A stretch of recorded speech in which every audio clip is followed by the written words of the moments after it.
I'm Shane. I'm Bo. We are Kentucky Fried Critics. Order up. I need a runner. They got food dying in the window. Hurry up. What are you all doing back there?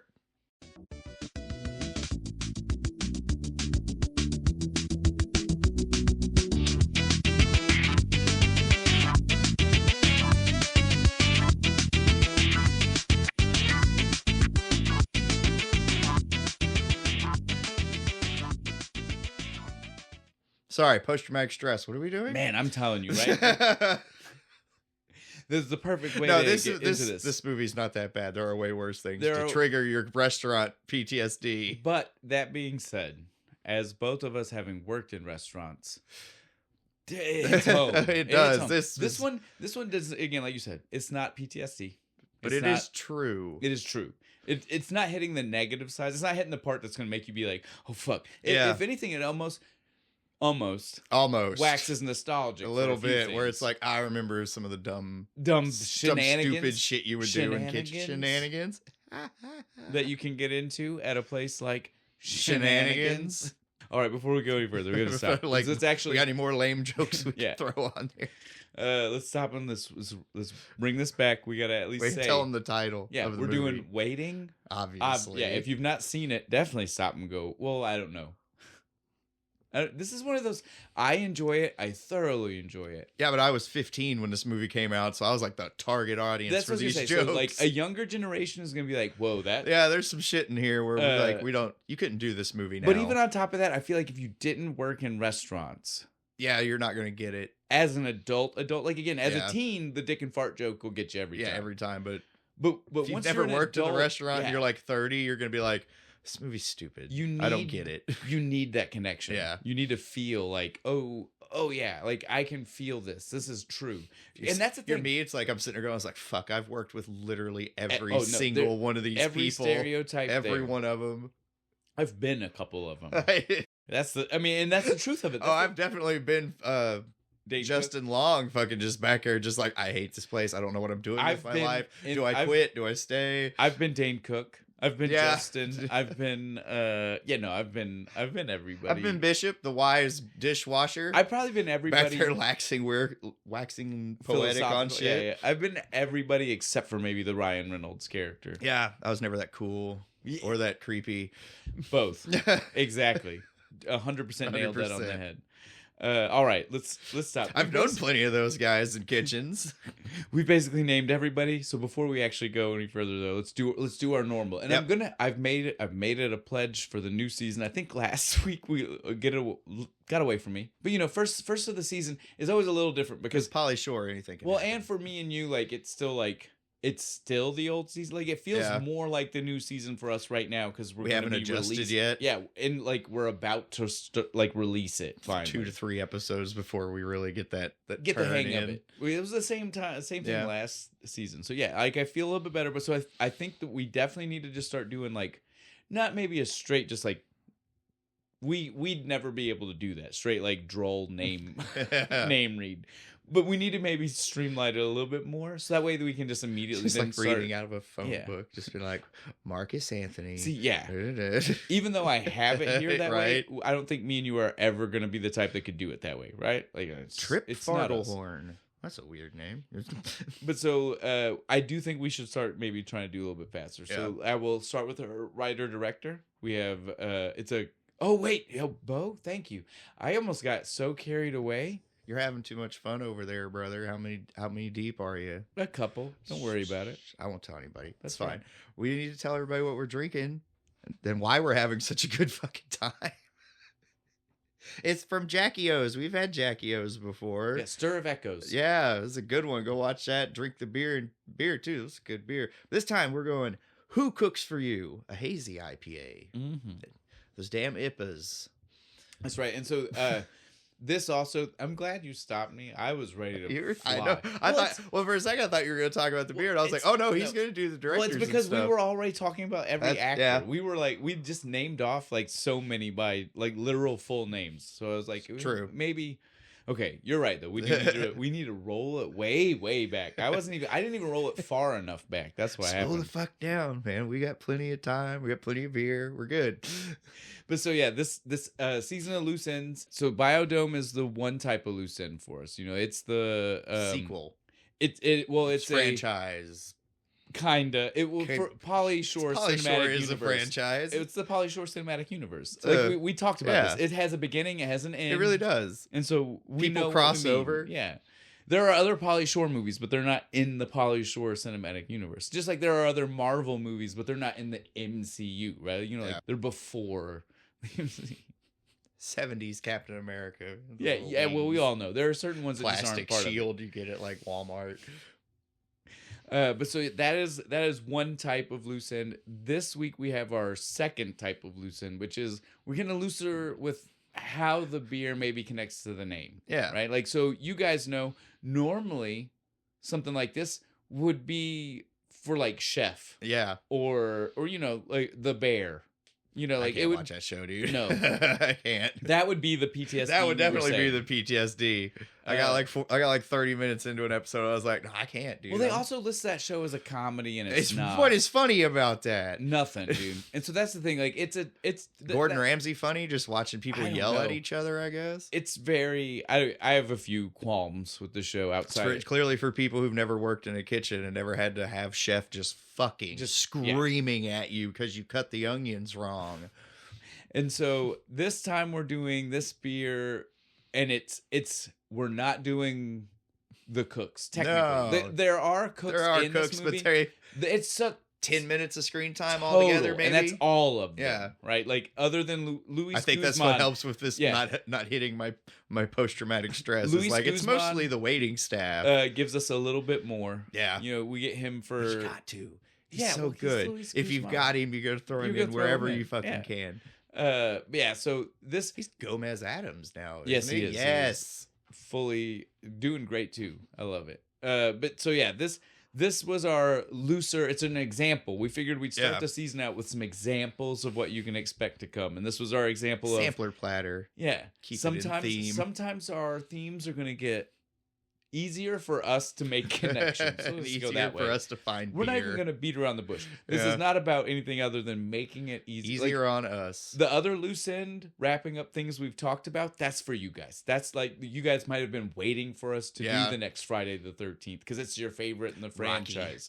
We've been talking about doing more Ernest for almost 2 fucking years. We never even look. Every time we go to the liquor store, we just don't even think about it. The beauty of the loose end season is it's loose. It's loose. The rules will come as we go. The rules apply only when we say they do. Please don't keep track at home. If you do, please don't tell us. That only happens when you get like 100,000 subscribers. You get like the Reddit thread that keeps track of everything you do. You say that and now you're inspiring somebody who's listening. But if they're that dedicated, fuck yeah, brother. Keep at it.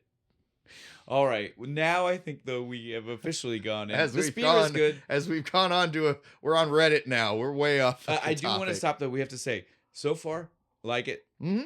We've got more to say at the end. I think last time we totally. I don't think we did. We blew right through it. And so, real quick, just in case we did, guys, that was a delicious. That was a good strawberry beer. Rhubarb. Go for it. Wheeze the juice all the way. All right, wheeze all of the juices. Well, I just wanted to make that apology because bad. like we got so into both the movie and how good the drink was that I've not listened. I've not done the edit as of right now. I've not done the edit. I don't know. Maybe feel it's like fine. we did. I really don't. I think we just went through the movie. Well, when we got to the end, we did a normal spiel. But yeah, I think we might have dropped the ball. And to fix it, we did. Yeah, we're whatever. It's fine. Everybody knows we're professionals, right? You know. So now we can officially get back to where I started. Yeah, there you go. I'm so bad. I'm glad that there's always one of us to pick up where the other one. What disgruntled restaurant worker wrote this thing? Rob McKittrick. And he is certainly, me and Bo, we've, again, much like we started maybe a little bit at the end of last season with Almost Famous, we're doing that extra work. Yeah. We're watching the director's commentary stuff and if shit. We can. Oh, I love a good director's commentary. This one was especially when the director and producer start having an argument halfway through the fucking thing. Literally pause the movie to fight about about something for 5 minutes. It's awesome. It was also fun that they did a full Jumbotron playthrough Right? of the movie. Just randomly they'd draw a dick on the screen just cause. Well, or they'd start to tell you something, forget about it, but then leave the writing on the screen, and you're just like, what? Got Justin Long and they drew a mustache on it. You're like, what were you about to tell us? What? I don't understand. Yeah. So we both took away probably some extra information that we'll be able to share this time while we're talking about everything. But yeah, Rob McKittrick, 100% exactly what Bo said. He is a guy.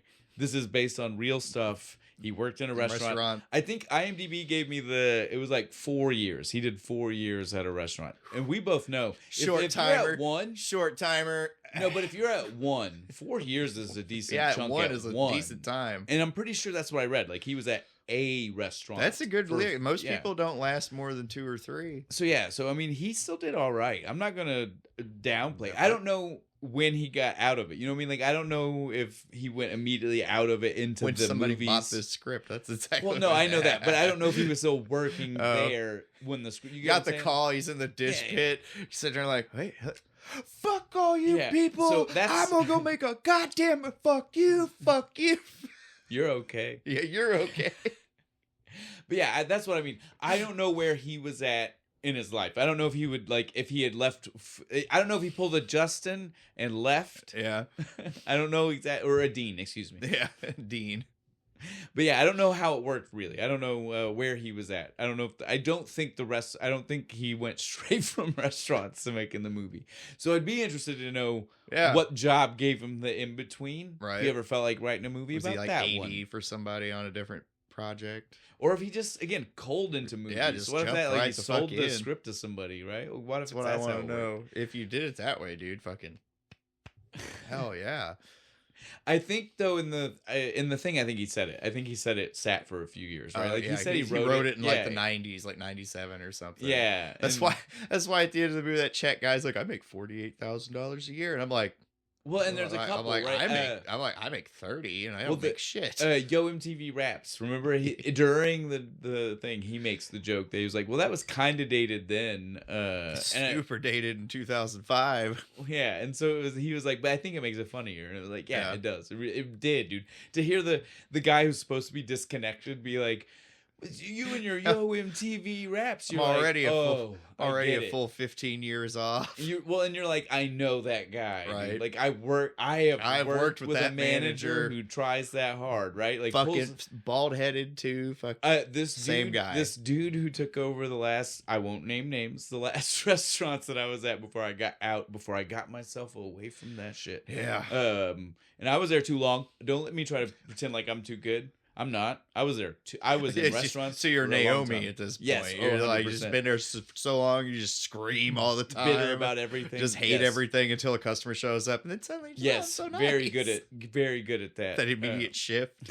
But so that's why I worked in a kitchen. I couldn't do that. There was definitely a manager though. Right before I left, the guy who like took over the place when I was leaving, and he was that type. He was the guy that like I want to sound cool, but his references are too far off. And so like he was like he came in, he's like talking to these kids. He's like, so you guys listen to a lot of like metal music, huh? And there was some kids and they did, and I was like, that. Well, I'm proud on you for even at least recognizing that from their look, right? Because at work you can barely tell. I was like, kudos, sir. And they were like, yeah. And he was like, yeah, I'm a big fan too. I listen to some 5 Finger Death Punch. The look those kids side-eyed to me after that dude said that was outrageous. So like they just stopped everything. And like again, like he still had to realize it was awkward. He just didn't realize how awkward because he didn't catch the eye. Oh, it's like one of the most like hated metal bands in the metal community. They totally just stopped and like looked at me like, did he just say this? And I was just like, dude, you guys got to understand. He's trying. He heard that. Yeah. He heard that somewhere and thought that name sounded cool. Right. And he was like, wait till I drop like this. a metal band. He's like, wait till I drop this reference. Like it is, but...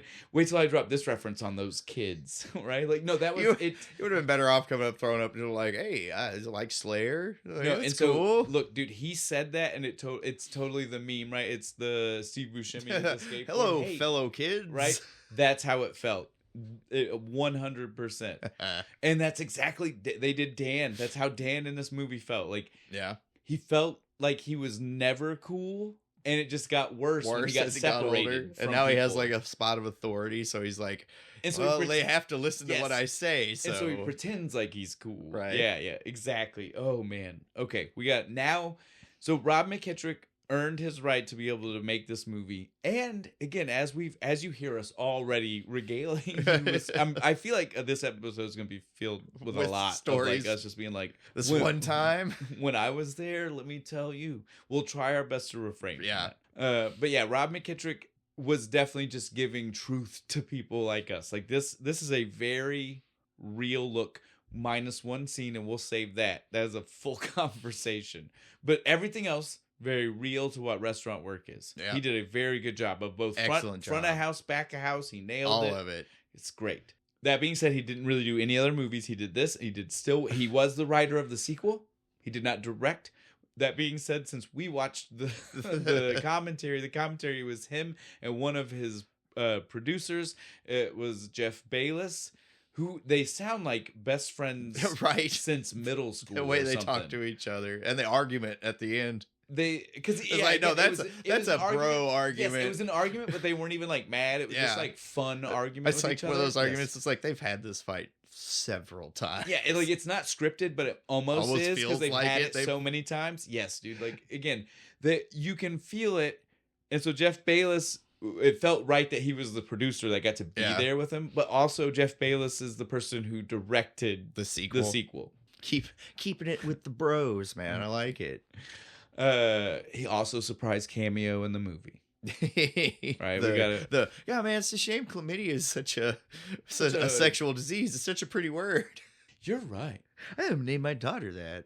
There are some lines that are great in this. There's a lot of lines we will not repeat for the podcast. We're not saying they were funny. I'm not going to say I didn't laugh at them, but I ain't going to say them. But I definitely understand that we could get canceled for just throwing them around today. Yeah. Right? Like, not allowed to say that anymore. I'm at least aware that I don't want to be canceled. Yeah. I like having the show.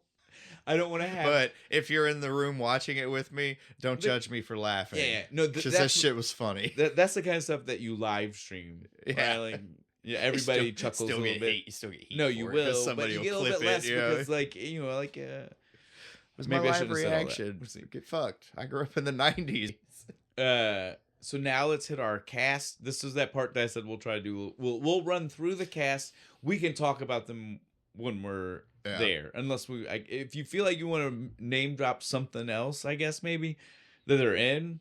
Now is the time. But you know what I mean? Like, sometimes we do this and we start talking about the character they are in this movie. And it's like, maybe we should just save that. Save that a little bit, maybe. I don't know. We'll see. This is maybe the toe dip episode, right? We're going to test the waters a little bit. See what fucking happens. So we're going to run through this. We got Ryan Reynolds as Monty. He is the main character. That's what's weird. I don't even know who you would call. Who do you call the main character? I feel like Dean's the main character. I feel like Monty's like the tour guide for the audience. I know there's like a writing term for that guy. But yeah, it's weird though because he definitely has top. Ryan. Yeah, he has all top know billing. Why? We know because he's a big guy. Yeah, we'll leave it there. He's in lots of things.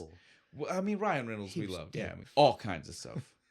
I mean, I couldn't even. We'll ignore Green Lantern. I still want to retry. Well, dude, I mean, again, as I name dropped to you when we were talking, you were like, "This is like one of his first one, right?" And I was like, "Two guys, a girl on a pizza place." Oh yeah, I forgot all about that shit. My mom used to watch that. So again, dude's been around for a long time, longer than you think. Yeah, longer than most people might realize. Go look it up. Well, and he was in Canadian TV shows and shit when he was a kid. Like he's been around for But again, for an American audience, maybe not quite that far back. Yeah, we didn't get local Canadian TV in Eastern Kentucky.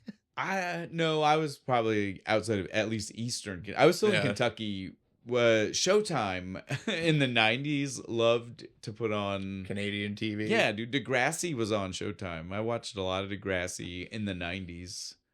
Like the old Degrassi, not this stuff with Drake and shit. Like the Degrassi before the OG Degrassi. Yeah. Where it actually seemed like real, it like felt, real kid, yeah. Oh, this is my high school. Yeah, it felt real, for sure. Nice. Well, and it was shot like it was a documentary too. Like that's part of why it felt real. Oh, nice. Yeah, okay. I didn't have Showtime. I just said we weren't gonna do this, and here we are. So it wasn't about the character in the movie. I know it wasn't, but it also maybe wasn't about the actor anymore. It's just about Canadian TV. Never mind. We're just gonna do this how we always do it. Just clip it, make it a short. They're like, No. Canadian TV. Well, I'll still do that, but we're just gonna. I think we've definitely realized it's not gonna work for us. That's not our workflow That's here. not how we do this. Yeah, that's not our workflow. So we'll just move on. So the next person, Justin Long, we already said he's playing Dean. He is who I would say is more the main character, despite maybe even have less screen time. Yeah, really. But he's like the only one with like kind of a story. He has an arc. Yeah. Everybody else is just kind of wacky background characters. But yeah, Dean has an arc for sure. Yeah. Justin Long, though, again, great. We talked about him for Galaxy Quest. Yes. Tiny part, but critical part. Yes, they wouldn't have got home. So again, if you need to hear Jeepers Creepers, he's Jeepers Creepers, where he played a twin, and that movie came out on my birthday, and I have a twin. So, we need to do it even more. Do it for your birthday next year. Yeah, we'll save it. Sounds good to me. We'll get your sister first on. Jeepers Creepers. I don't know about that, but we'll get Jeepers Creepers. Justin Long, if you want to hear what we think about him, there's definitely one where we probably talked too much. Probably too long, because that was like a 2.5 hour long episode. So you can definitely hear our thoughts on Justin Long, but we definitely love him. Yes. That's all we need to say right now. We'll move on. We have in roles of authority in this movie one person, David Koechner. You know who I'm talking about. You know who Dan, he is. He's he comedy legend, dude. Love this guy. The cowboy guy and fucking Anchorman. Anchorman, yes, dude. He's he's funny. He's funny in everything. He's always funny. I think he's even been in like some serious fucking movies, and he still manages to pull off jokes. He does great things. Definitely. It's that face. Yeah, dude. Well, he does like minor things for the character, like he did in this one. Like the commentary, I didn't notice it. You want me to say it? You can say it. We already said we don't. We said we don't. For some reason, I never caught this. I've seen this movie 100 times until the director said it in the commentary. Apparently, this guy will throw a G into the beginning of any fucking word and make it somehow work and fit. And he does it like 10 times in the movie. And now it makes me want to go back to all of his other ones and see if he does it. Yes, I gotta go back and watch Anchorman now and see if he does it. I promise. I feel like I even with that Texas accent. I had to have. Yeah, dude. It was a cool funny little piece of information to hear from them. So he is our. Excuse me. He is our manager, Dan, perfectly playing a manager. Like totally, I know this type of manager. Like I'd like to the feel ones that like to give the the motivational speech before shift starts. Yes, and stuff. It's like, dude, come on. We know how to do our jobs. We know you're just gonna sit in the office all night until there's a big problem, and then you're just gonna come out here and yell at everybody. Yep. I would like to believe that I was not that type of manager. I also didn't manage long enough to get that burnt out. Which on is also part Dude, this guy also weren't like a bullied nerd your whole fucking life and then finally got some power. Yeah, well, and I didn't. People have to do what I say didn't get to the luxury of being a manager at a place where the office was separated from like the workflow. It was literally just a corner, and it was like the windows from outside. Like they would know if like people would show up if there were more than 5 cars and they could see you doing that. Yeah, then you look like the jackass, right? Because you're up there just typing away on. So yeah, like I could never have. But yeah, this guy was just quintessential. I had managers just like this dude. Like not even just the one that I mentioned. Like I mean, male and female. I've had managers that act this way. He nailed it. Yeah.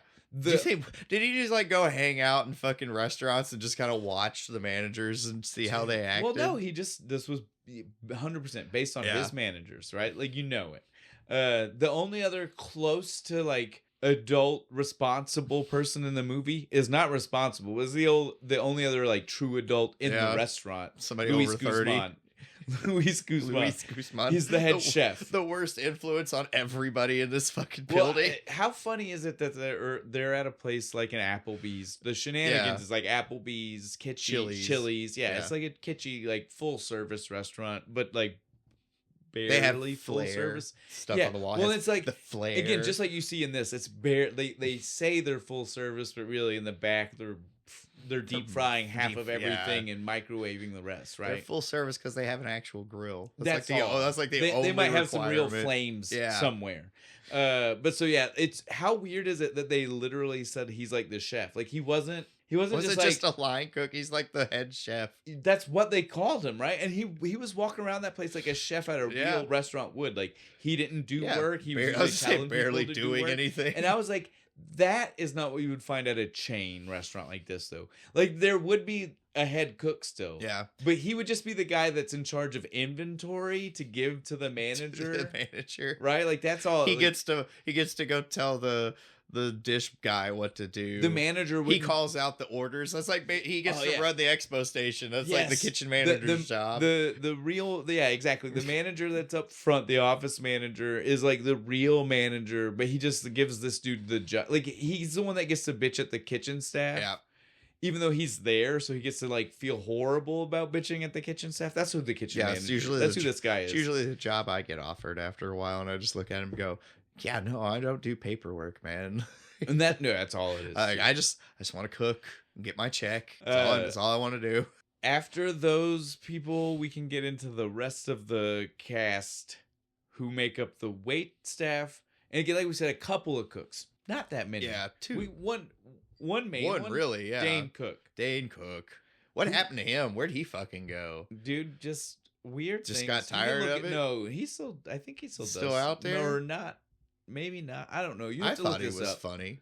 And hilarious in this, and it's all him. Yeah. Right? Like they didn't write this. His character is all just like ad-lib lines. The director said they had to like lie to somebody to get him to fucking come in. It was gonna be a much bigger part. The studio was like, "Oh, sweet," and he's just like comes in, has like 5 lines through the whole fucking thing. Well, again, most of it's ad lib. I know. There's like be the fucking just disgruntled fucking guy who's on the line, just can't wait to quit. You didn't understand the lie part. They said it the other way, dude. They had to lie about. They lied saying his part was even smaller because the studio didn't want him in the movie. Oh, okay. I had it the lie was the other way. The studio didn't want him, and they were like, "Oh, it's not that bad." And then they gave him way more ad-lib lines to do whatever he wanted. Yeah. There you go. There we go. I had it backward. My bad. Yeah, because again, think about the type of director it was. Do you think he would have... Yeah, you heard this guy. This guy was raunchy. No, they had this whole thing about like, well, if you just like shot it a different way, and he's like, no, and then it turns into like PG bullshit, and then the next thing you do is like, oh, well, let's just have an alternate take, and then the whole thing gets fucked. He went on for like 5 minutes. I'm telling you, so you get what I'm saying. That dude, he's a purist. Yeah. So that dude 100% standing up for the Directors Guild of America. Well, because he even said that, he was like, I saw Dane Cook, I loved it. I thought his comedy was fun. Yeah, so again, he lied every night for a week. Yeah, so he lied the other way. He was like, I want this guy in my movie regardless of what they fucking want. Oh, I give you the blue cheese. Yes, sir.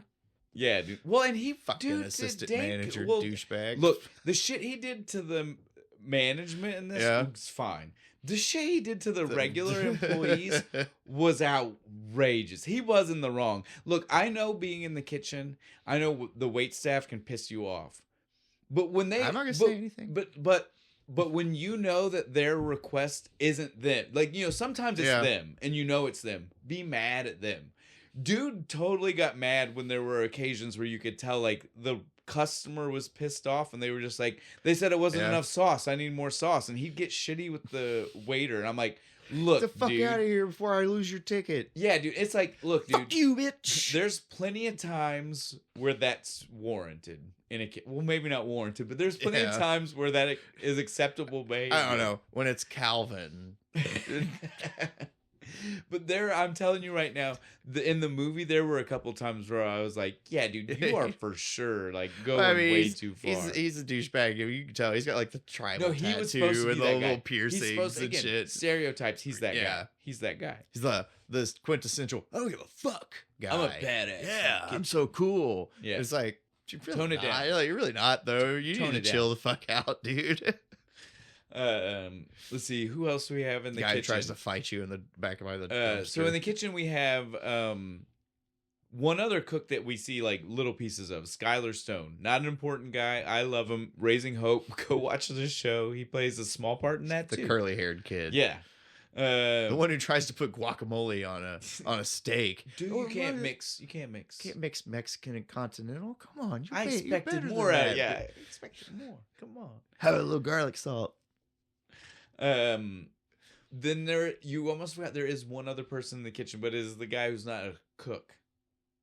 Chai McBride. Yeah, Chai McBride. Bishop. Our dishwasher. Our like, again, waxing poetic. Philosophical, our wise smoking black man, just totally being the restaurant therapist from the dish pit. I love the way he fucking talks, right? Just as soon as he starts, he's just like foist. I'm gonna need you to take a long look at yourself in the mirror. I forgot that's how he talked, and then when I started the movie, urinal. The first time he hit foist. I did. I was like, oh shit, I forgot. He says urinal. Well, and he only it's so like funny. only like 3 or 4 words that he does it too. But when he does it, he hard does it. I fucking love that fucking delivery. God bless Chai McBride. Right. He nails it. Again, this is maybe the least believable character. I don't know if I ever knew a character. No, the dishwasher was usually some 16-year-old kid. And you just put him back there to get him out of the fucking way. Now, to that, I do have to say to you, our uncle was this old as a dishwasher. So he was I can see it. He was I see him back there sparking up a cigarette, trying to tell these kids how it is. He's Bishop then, right? He's got to be. Like he's older. I'll save it. That might be my thing. Wait. Yep. No more talk about it then. I don't want to hear elaboration. You can tell me the full part of it when we get there. I do appreciate that it's ever evolving. Right. This is part of why I keep telling you to say, you can't just get locked in. Right. It's a vibe. It's a vibe. Feeling. It's sometimes that one thing. You have definitely showed up here, and I've totally told you. Like, I'm twisting it right now. Like, right before you got here, I was thinking, and like, I'm gonna be different. So yeah, save whatever your thought is. We'll move away from the dish pit, so that way we don't even gonna talk about it anymore right now. That's how we do this. We love Bishop. He's a great guy. We have for our females, our wait staff, we've got Anna Faris. Scary movie. Yeah, well, and this is like right at that time. Yeah. This is like right when she was starting to like skyrocket, and it's so funny because again, most of these people are in like have been in lots of things, and she is one of them. Ryan Reynolds top billing when you look at the movie. Anna Faris, next one down. She's in so little. She's so almost unimportant. She is the character that gets the big speech. The slap in the face she's of just the character. Kind of like in the back. She's in the background a lot. A lot. She has a lot of good like background reactions to things other people are doing. But again, it's so crazy for her to be and I know why. I get it. She's definitely of the other females. She's the one that was. But jeez, it's kind of crazy. Calvin's fucking doing the let's go team with there's no me in team and shit. She just looks at him like you kiss ass motherfucker. Yes. That's such a great fucking reaction from her. We have Caitlin Doubleday as Amy, which is the girl that dates that dates Dean. Yeah. I only point this out because you easily could have told me there were like multiple blondes. Yeah. And I'd have just been like, oh, okay.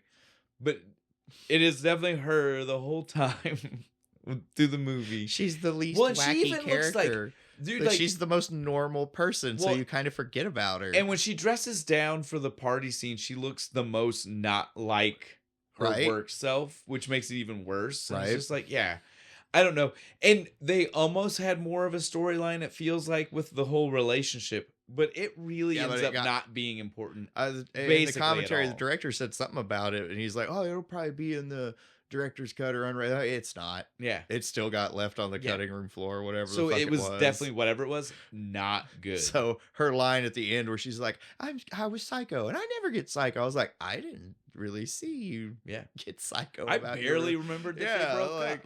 I didn't know you all had a problem, really. Like, no, most of the movie actually plays out like they're just kind of busy, stagnant, kind of busy, couldn't talk to each other really. I don't know. We don't know where. Like, are we gonna keep dating? Maybe, I don't know.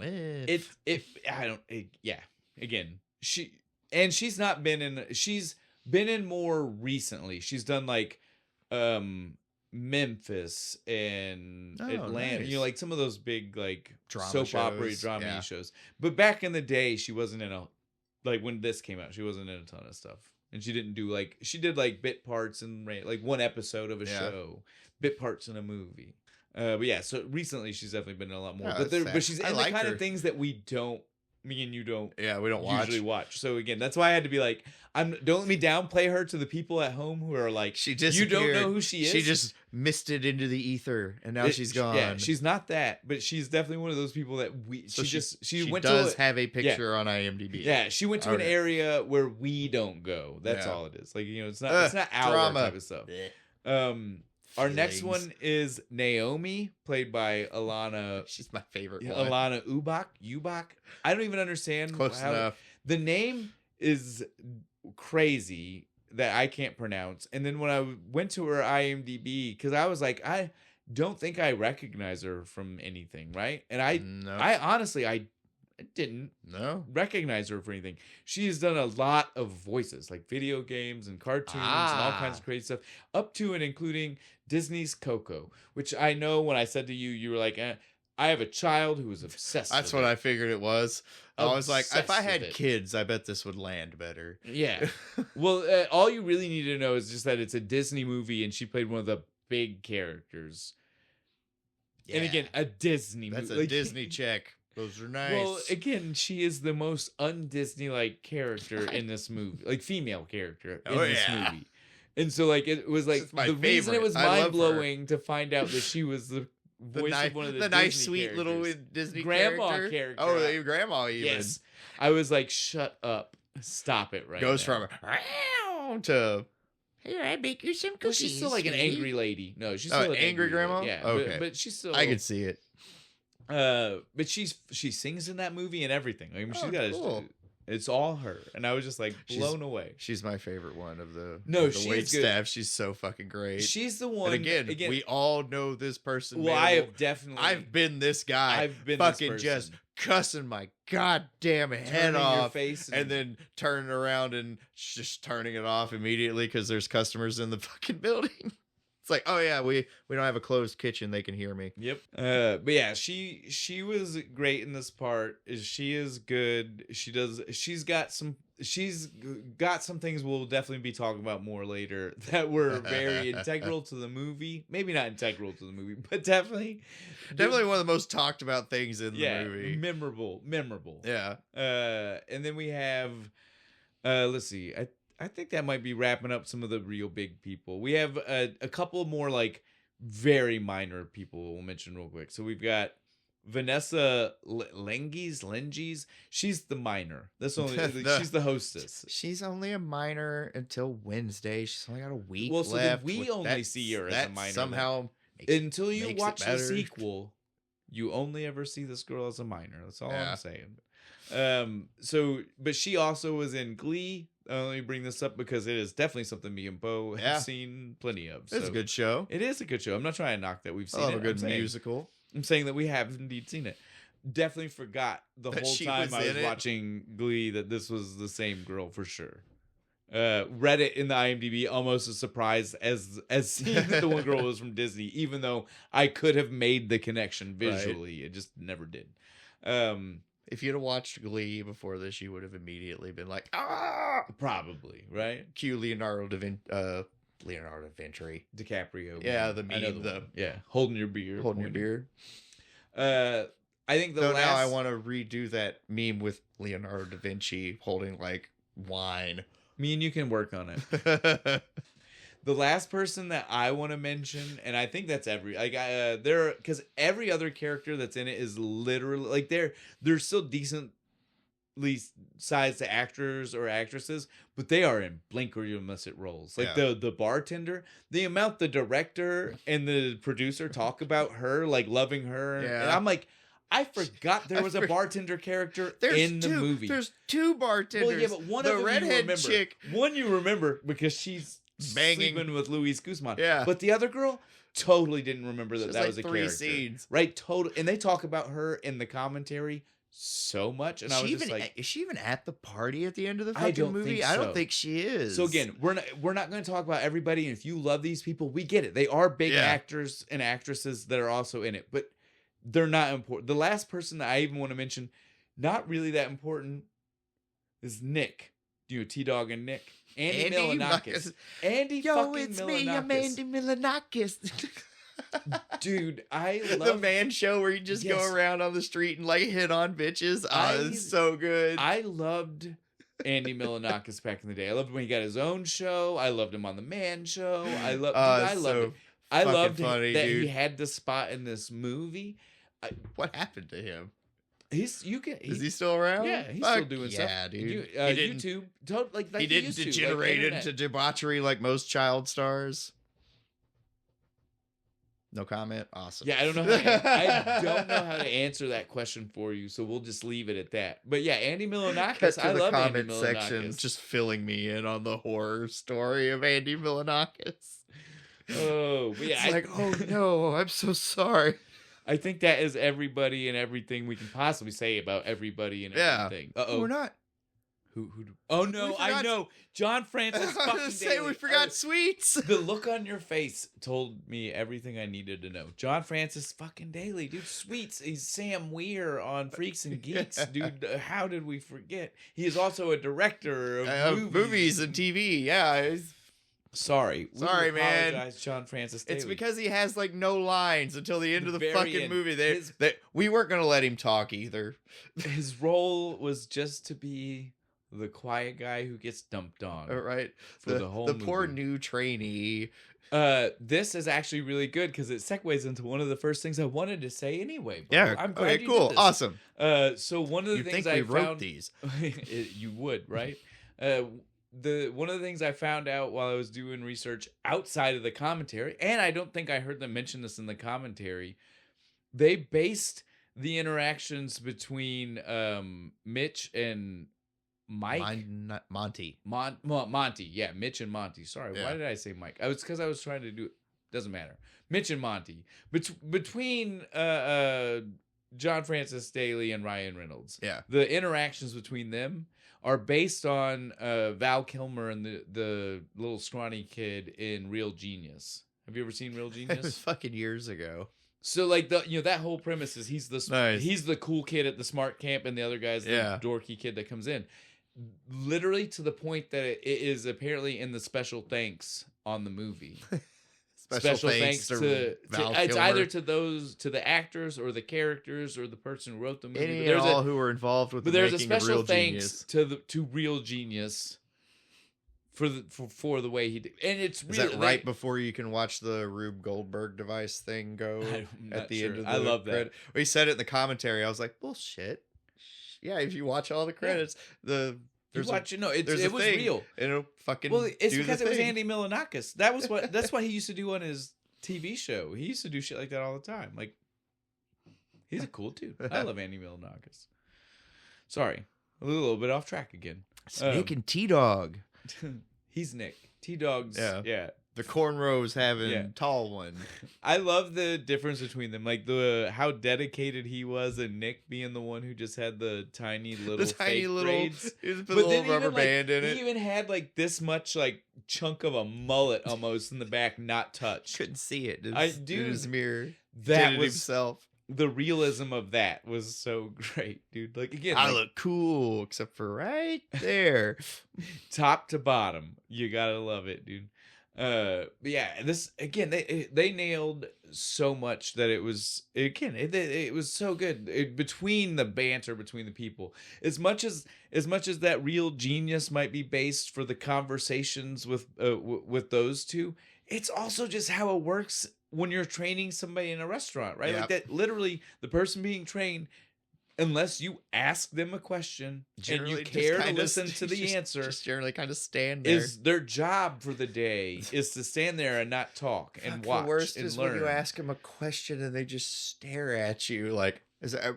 The best part is that that's how they treat him, right? They treat him but like he never, he always tries to answer, but they treat him like he takes too long, right? Well, it's like, no, he took a normal person's amount of time to answer that question.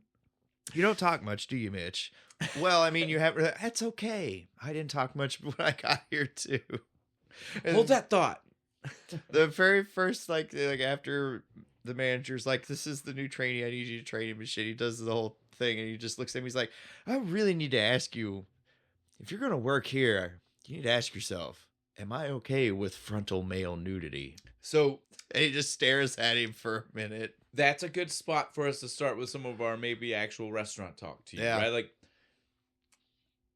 I have never worked in a restaurant where that level of shit is a thing. Yeah, I never saw anybody's dick. I do. Ass. Well, and I do. Getting mooned when you open the cooler. Well, but that's pretty common. Even outside of that, as being a thing that this is referencing, I get the idea of what they're saying. Yeah. Like that the guys, especially in the restaurant, have some kind of dumbass game. Hot Carl. You ever played Hot Carl? Yes, dude. And that's what I was gonna say. Most of the games are usually not this but flagrantly bad. They're still stupid. Dumb they're dumb games that guys play in restaurants to help them pass the time. Keeps morale up.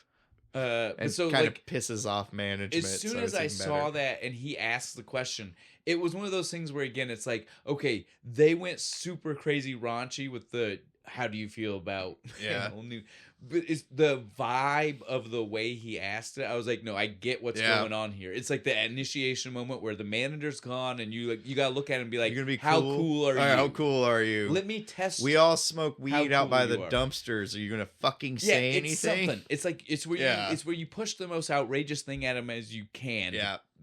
To start, gotta get him in on the conspiracy, man. And see how they're us gonna versus them. Are you gonna be cool? Or are you gonna be a rat? Or are you gonna leave now after you hear me say that? The fucking stooge in the kitchen fucking go off and like, manager, they're smoking in the walk-in again. Fuck off. But so this is again like that's how good it is that even when he's doing a topic that I don't relate to, I get the vibe. Yeah. I understand the kind of concept that happened. And you know what? If you worked in a kitchen where somebody had a dick game, let us know. Yeah, dude, I hope that wasn't common. I bet it only happened after this movie. Yeah, no, in response to this? Like this started it. Because, not gonna lie, I was a high school dumb shit when this movie came out. Me and my friends played the game. I've seen a brain or two. Listen, I'm gonna tell you, I was literally 21 when the movie came out. And by 22 was working. I was already working in restaurants when the movie came out. But at 22, like 6 months after the movie came out, I was working in this style of restaurant. Like, like full kitchen in the back. Full kitchen. And I was a cook in the kitchen on a line. Running the grill. Yes. Had the tickets. And dude, like, there was so much in the movie. Okay, so like let's even start with the smallest thing. The movie kicks off. We're not even at the restaurant. We don't even know about the restaurant. We're at a party. It's the party after your fucking shift's I want to ask you right now. Any of the places you worked at, unless they were people that you were friends with before already, like because we've all been there, where you end up at a restaurant and you're working with people that you are already friends with. Yeah. Have you ever worked at a place where you are at a party on the regular with every person that's at the restaurant? When I worked at this steakhouse at 22, nice, it literally was like that. And I mean, like, I didn't go that often, right? But like most of the staff were going to the same dude's house, just like how the movie said, every night, and it was crazy and it was dumb. I'm not shitting you when I tell you that the parties that I went to when I worked at that restaurant looked like this party. Like you walked in, the lights were kind of dim. They're just sections of the different people from the restaurant in different corners talking to each other.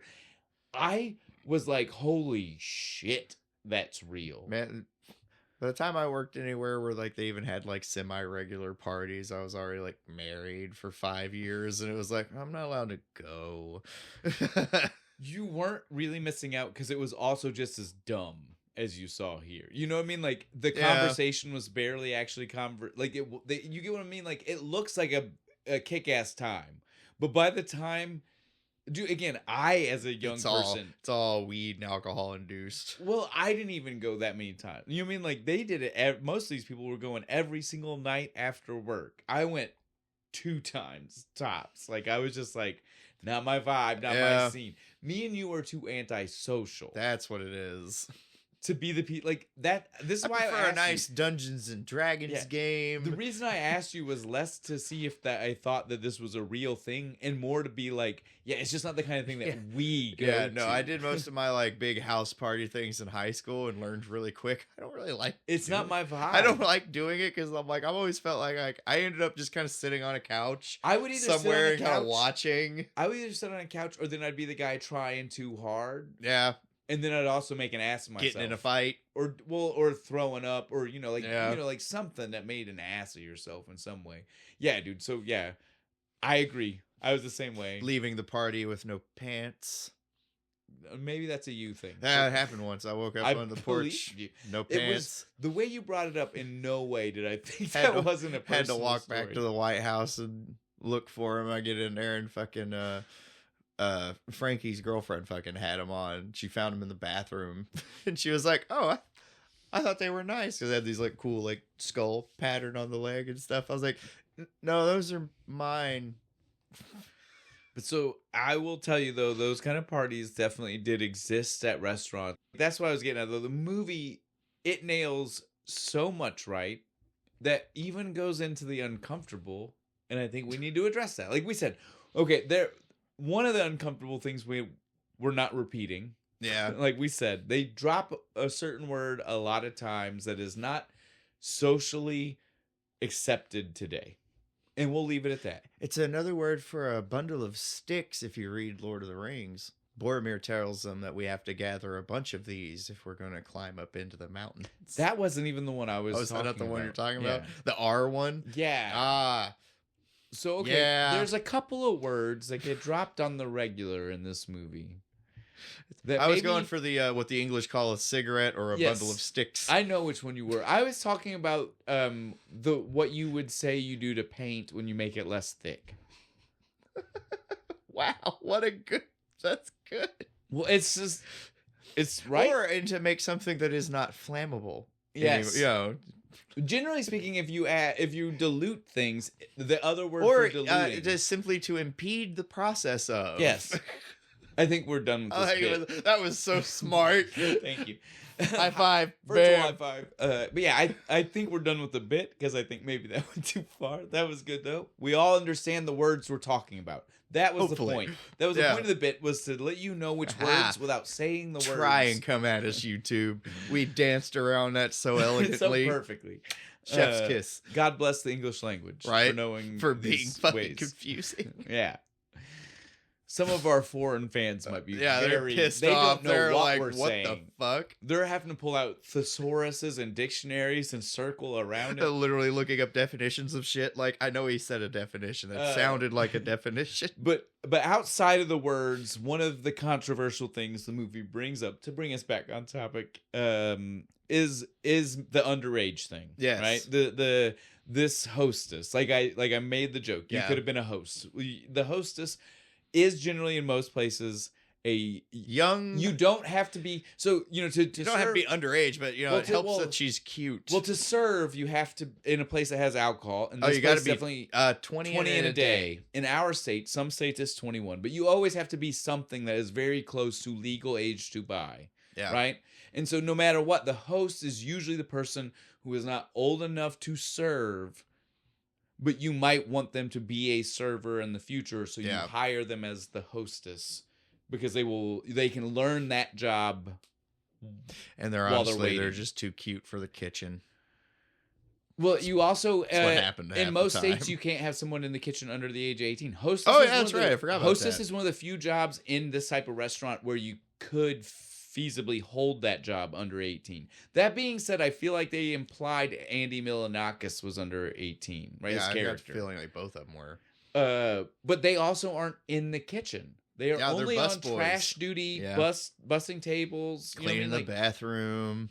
Always fun. None of those are things that I think I hated it when I had to like theoretically get in trouble with that under 18. Kitchen though, dangerous equipment. We never had a fucking bus boy half the fucking time. You had to. Who's not doing anything? I need somebody to grab table 3. Yeah, I worked in a the one that I mentioned working at. Like, I worked there, and there was like the first month I was there, they had official bus boy, and then after that, it was just the guy who worked the dish pit. Yeah. You're caught up on plates. Go bust some tables, right? Like, oh, stop for a second on the busing. Wash some forks.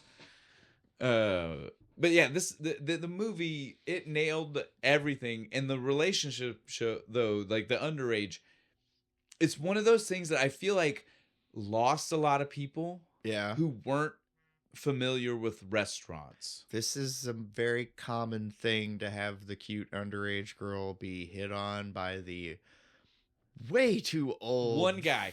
It's usually one guy. It's not everybody. It's usually that one fucking guy. And the movie did a good job of, like, other than the manager himself, which also may have been something that happened. That does happen. Trying to use his authority and power to get what he wants. I appreciate. I've never worked anywhere like that had a manager that did that. To be fair, I worked in one place where the manager was that type of dude. He probably never officially did it, but every girl expected that he was going to. You know what I mean? I worked somewhere. He was the kind of sleazy where it just oozed off of him. Whether he did do it or not do it, he felt like he was going to do it. I worked somewhere with a guy. He was like 22, man. He had all the fucking charm, man. So like he was kind of working his way through the fucking chicks at the kitchen. But it was all consensual. It was pure merit of him being a cool guy. Like, I even liked him. He was awesome. I've worked with the dude who's like that, but still tries to sleep with the. Like, again, I've worked with still tries to bang the underage literal girl. Definition of what Monty is. Yeah, I've worked with that. Oh God. Where he's cool enough he doesn't have to, but he's still going to. Yeah. And what's messed up about Monty is it's not even like he's doing it. You know, you watch like a movie like Kids, like there's a thing like he's like, oh, it's another notch on my. Monty's not doing it like he's like collecting trophies. He's just like, that is genuinely. He is the most. He's the worst. Has a whole political like speech about like it's the American way. He's the worst type because he's literally trying to be like, that is just what I'm attracted to. Listen to why it's okay. I was not consulted when the so-called laws were made. Right. It is my American duty. To be fair, Ryan Reynolds had a problem with it too, and didn't really want to do it. Yeah, he tried to fight it all the time, and rightfully so.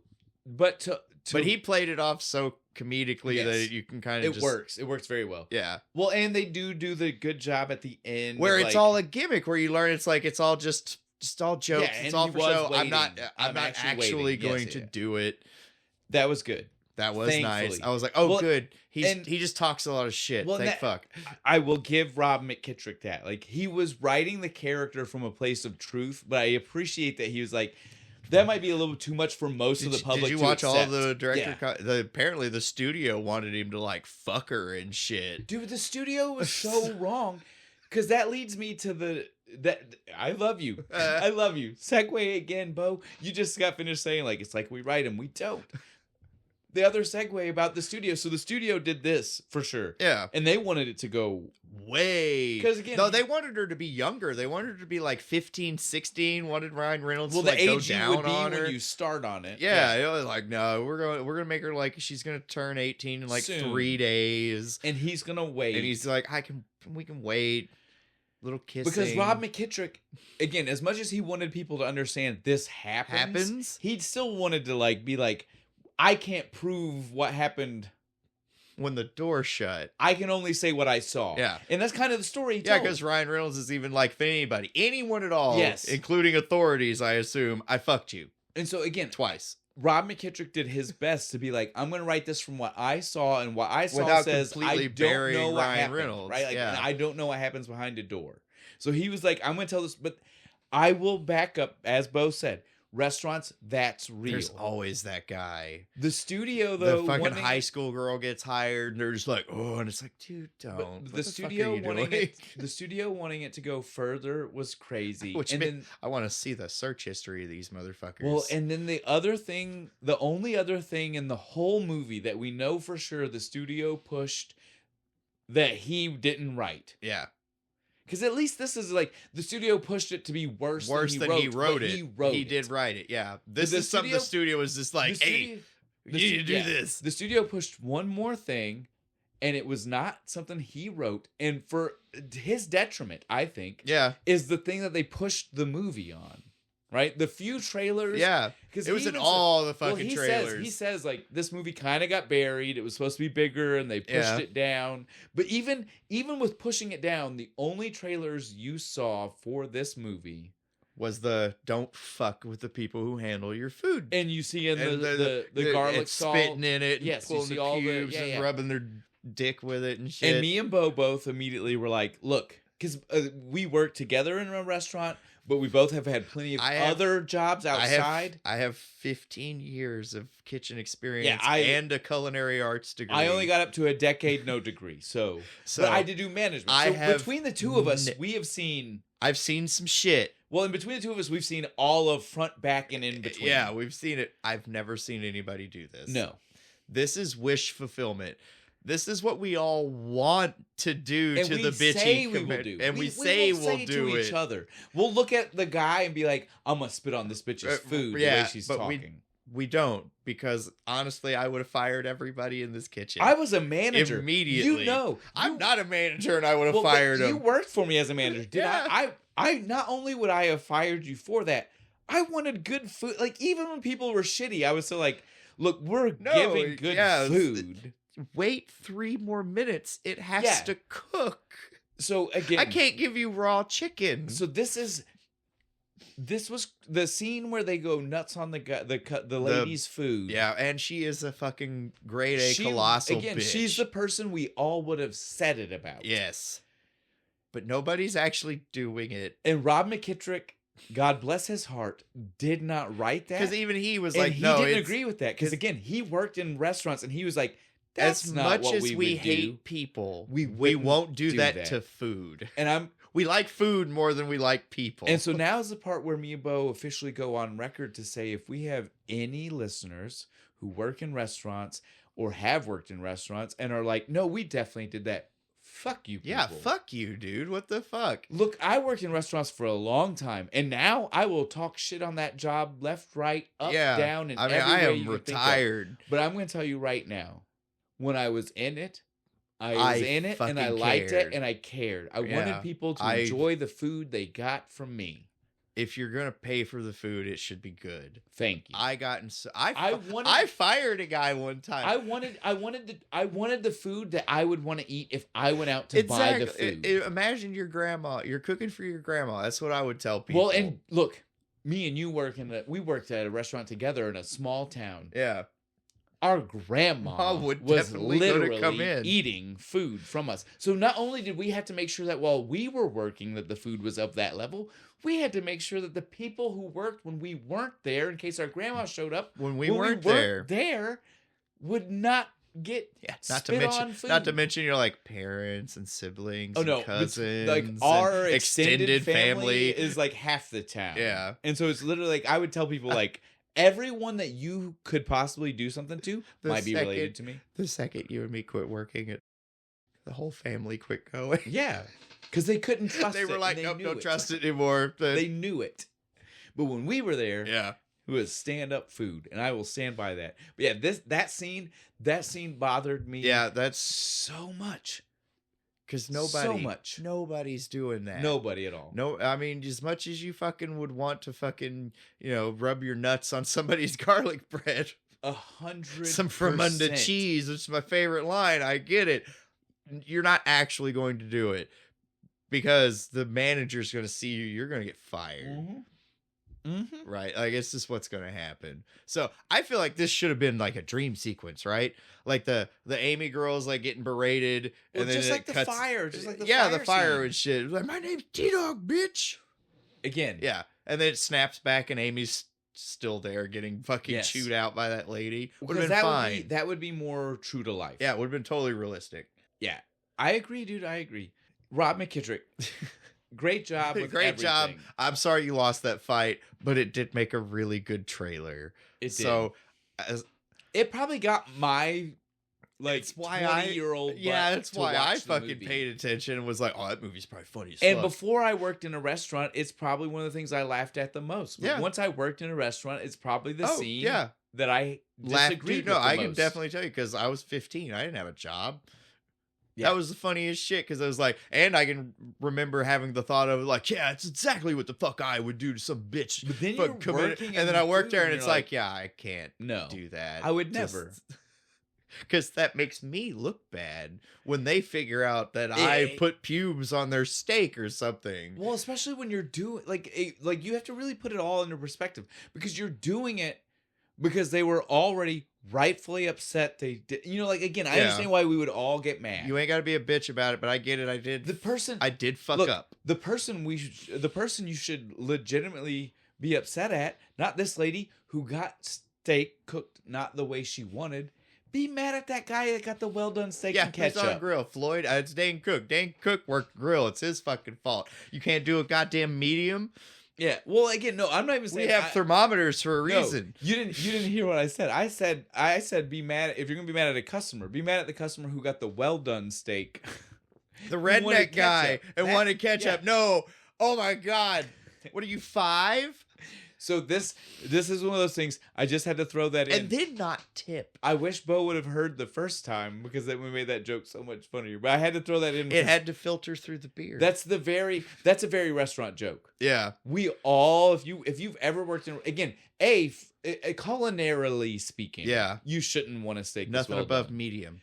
But even beyond that, from a restaurant perspective, we all want a hot pink center. From a restaurant perspective, you're screwing over everybody at the table with you because everybody else has to wait for their food. Their food's going to dry in the window, waiting for your 25-minute long steak to cook. It takes because if you want it well done, it takes an extra 10 minutes. Well, for a well done steak. Well, and because I could get it to you faster, but it's going to be burnt. It's charred. It's blackened. Well, that's what I think. That blackened. We call that blackened. Listen, it's not burnt. The only reason I say that is so that way anybody who's not a food person at home understands that that's the thing, though. The way you would cook to well done in a restaurant setting, because the temperatures that are at it's literally, it takes so long because the only spot in most restaurant grade grills that you can cook on is not perfectly set up to cook for well done. Yeah. And so you have to, but everywhere else, not everywhere has like an oven. Everywhere else on the grill will burn it, and so you have to put it in that one spot that won't burn it, which will then take forever. That one corner that's the furthest away from the burners, and so it will take forever to cook it well done without burning it. Yep, unless you have a cool kitchen that has like an oven. Most don't. That you can throw it in. And even if they do, it's probably cooking potatoes or bacon bits. Or it's fucking broken. Yeah. Every time I fucking go into a kitchen and shit, I'll be like, oh, sweet, we got the nice one that's like right under the grill, right? So you can take it and put it on and throw it right under there. It doesn't work. All right. I think we're starting to get away from our movie. We're starting to get too. But that is the movie. No, it is though. But you gotta admit that's maybe getting. We're getting a little niche. Let's bring it back. A couple of things I think, and then we can maybe go ahead and get to wrapping it up 100%. So one of the things I have to say that I think was great about this movie is it's one of the few times that Justin Long got utilized as a straight man. Yes.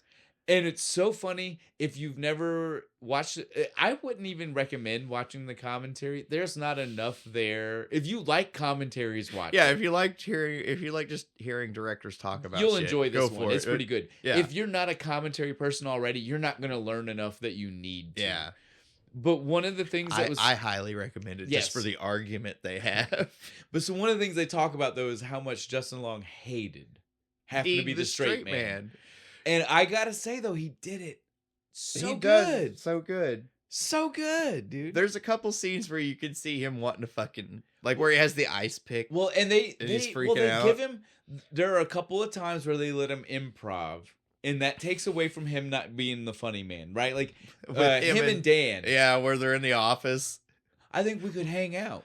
I mean, dude, I have my core group of friends. You have yours. I don't know if they're like you think I would, but I don't. Yeah, dude, that was the best part.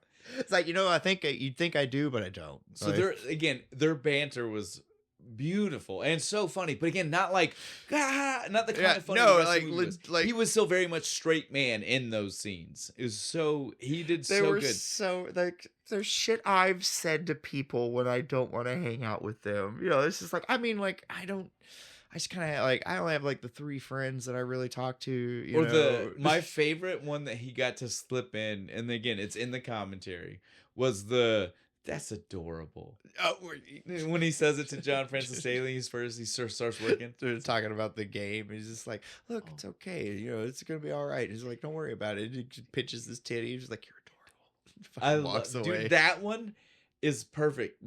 It's so he smacks good. him on the ass. You can't like see him actually do it. There's the scene like, but if you pay attention, yes, you see him fucking. Well, most of Justin, again, what's funny is they wanted him to be the straight man, and so he tried to do that for him, right? And then they fucked up because the director says during the commentary that there were several things that they never got him to say like on camera. And they had to ADR in later. Like the Scooby-Doo sounding stuff about the statutory rape. Oh, statutory rape. He was, literally, he said that, and you just hear the director go, he never would say that on camera, so we had to add that in later. Why not? Just go ahead and do it. Because they wanted him to be the straight man. It's their fault. Like, it was a detriment to themselves, right? Like, that's the thing. I bet you if they would have told Justin specifically, like, 90-10. You have the right to throw some stuff in. Right. He would have. 90% straight man. I promise you, he went in thinking he shouldn't, wacky. and so he really tried to fight it. The ones that slipped through were the ones where he just couldn't help it, right? Like, it was just so in the moment where he was like, feels natural, gotta do it. Like the spit take at the end. When John Francis Daly finally gets to fucking say something because Bishop sets him up. He's like, so how's your first day? And he stops. He's like looking around like, oh. And Calvin jumps in on him when he starts. He's just like, you're fuck not it. even worth it. Fuck. You're too easy. Dude, that cut deep. No, his reaction made it so much better. Calvin, the look on his face of just like, oh. You know, we didn't even mention who played Calvin. Oh, we both are huge Supernatural fans. We've been talking about him this whole time too. We've mentioned Calvin a bunch. I love Supernatural, and this is God. This is God. God himself. It's God himself. Apparently he has a shy bladder and can't talk to girls. Rob Benedict. Which, you know what, I get. Yeah, that makes Rob sense. Benedict, when he was still going by his full three name, Robert Patrick Benedict. Nowadays he just goes by Rob Benedict. Back in the day, Robert Patrick Benedict. And I was like, dude, you're looking flated. He was trying to pick up on Robert Patrick. Kind of like... hopefully they get the wrong guy. Get it. Like when you Google search it, his name will come up next. But yeah, dude, like Calvin, though, was the last guy that should try to cut him off at the end, right? Like Calvin... Well, dude, like okay... We're going to end after Calvin because we just forgot to talk about him. We've talked about every other character a lot, but Calvin, we mentioned all together. Calvin, I liked the least, not because of his problem. Yeah. Because pee fright, whatever. You do you. Yeah.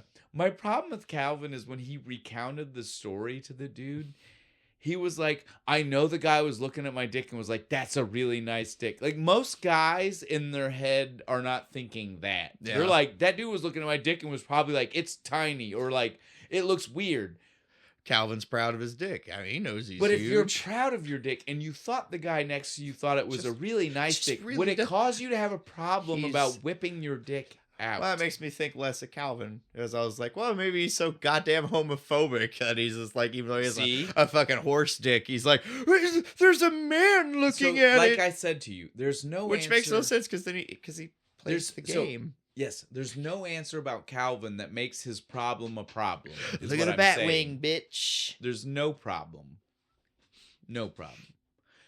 He just needs serious therapy. That's all what's wrong with Calvin.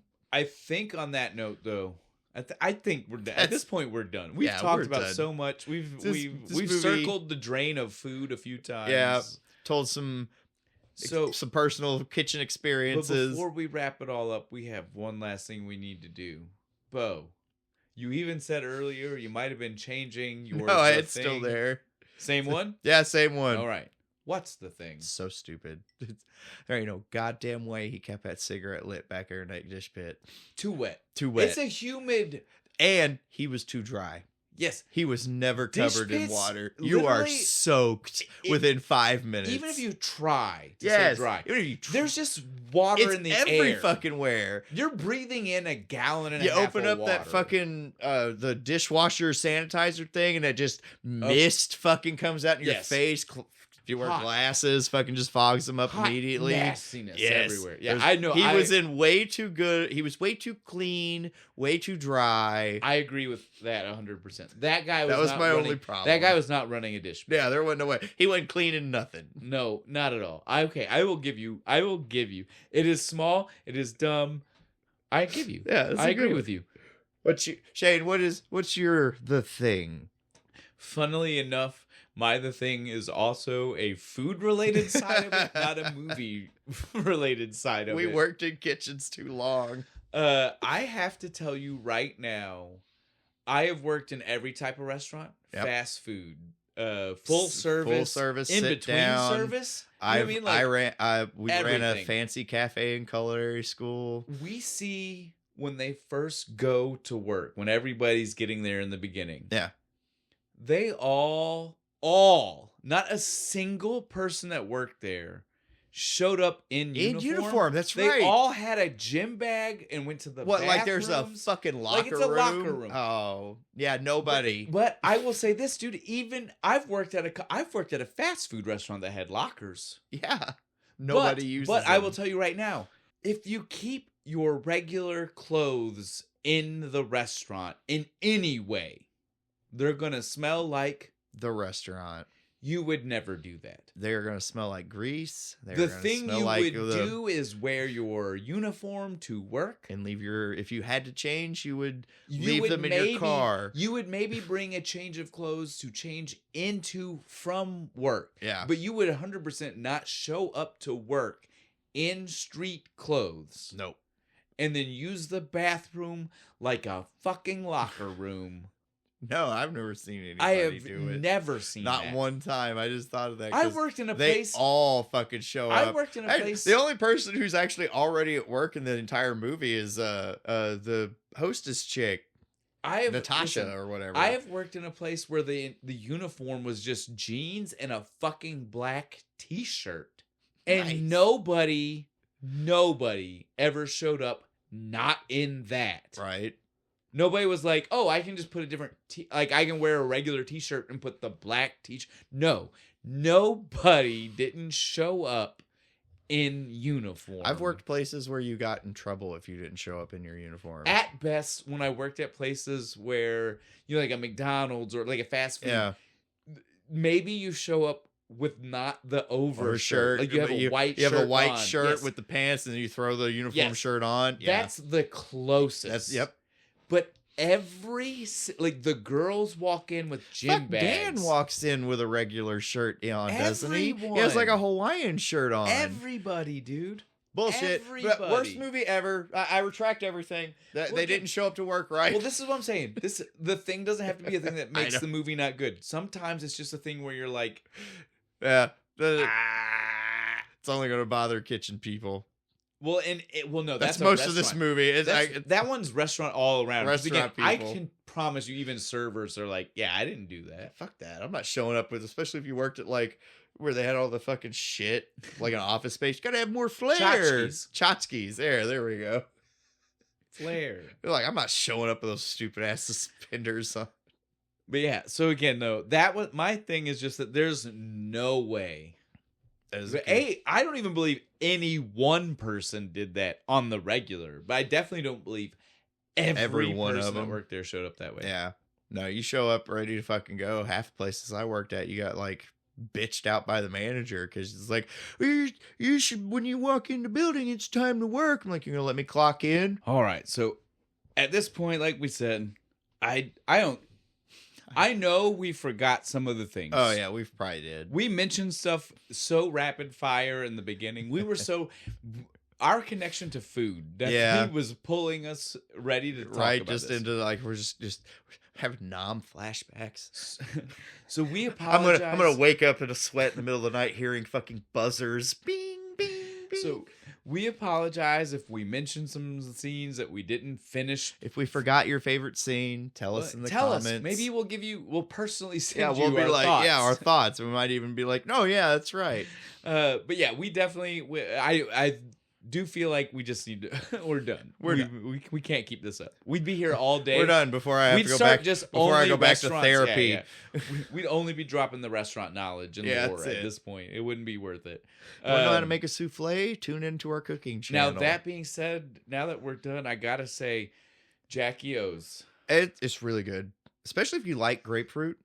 So I was gonna say, this is technically the type you guys know. If this is you've our been least listening favorite long kind. Enough, you know it's not our favorite type of IPA. It's the super grapefruit, like not even like juice, like like astringent rind. almost, right? Like you just bit in, you just grab dries it, your mouth up. Yeah, it's weird. It's not a thirst quencher. But as we usually say when we have this type, it grows on you. It does. After a certain point, I guess you have to like bitter. You do. I like bitter. But that first one is always too good, and then you just get used to it. I agree. There's something about it. We always take that first drink. Every time we're just like, it's good that we don't do the first one on camera. We should save people would see it and then be like, "Oh, they really do mean they don't like that." Ah, goddamn! Because so far we usually say that, but then they see us and we're just drinking away. Amazing. I'm used to it. I'm drunk by the end of the show.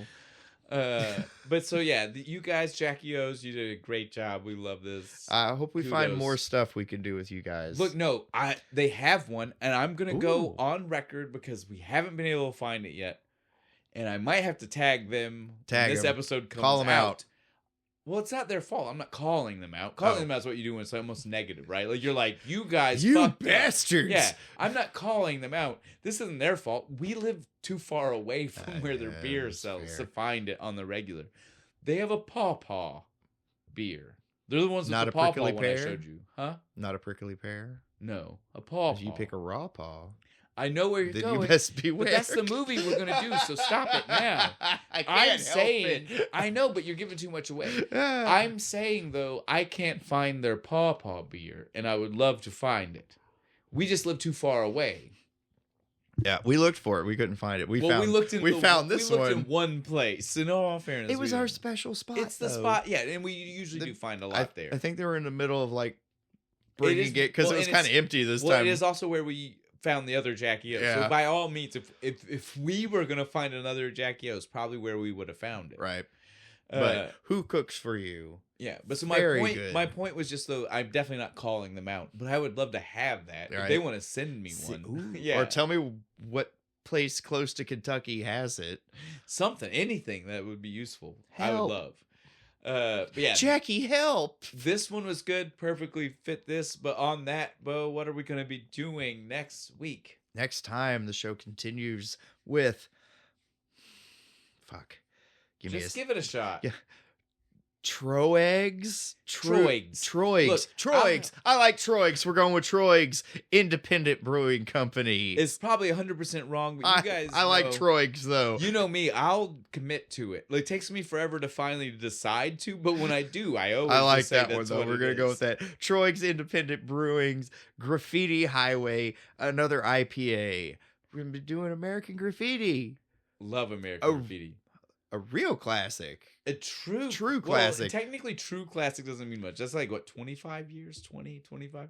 Lots of the things we do are technically true classics by age. But this is a true classic as in classic cinema. You're going by like the classic car model. Like it's 25 years for a classic car. But no, I think anytime you use that word, it's generally supposed to mean like a year thing. Yeah, it's going to be great. We're going to do some American Graffiti. We're going to tie cop cars to lampposts. We're talking Ron Howard, Harrison Ford, Peter Jackson, right? George Lucas. Oh, is he in it? It's a Lucas movie. Yeah, that's what I meant. Beer.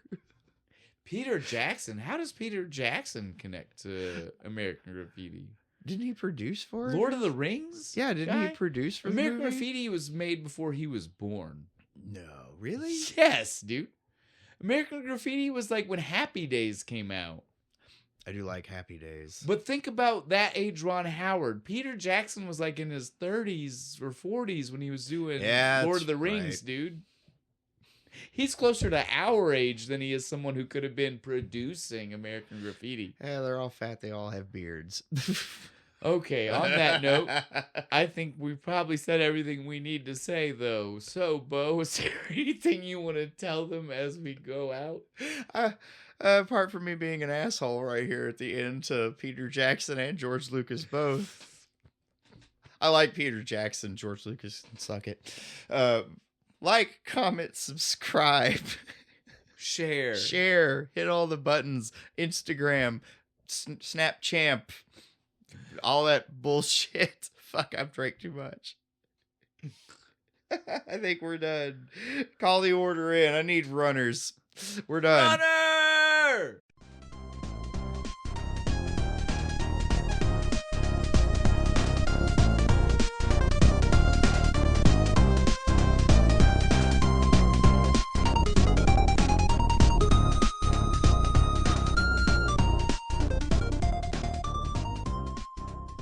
Shenanigans.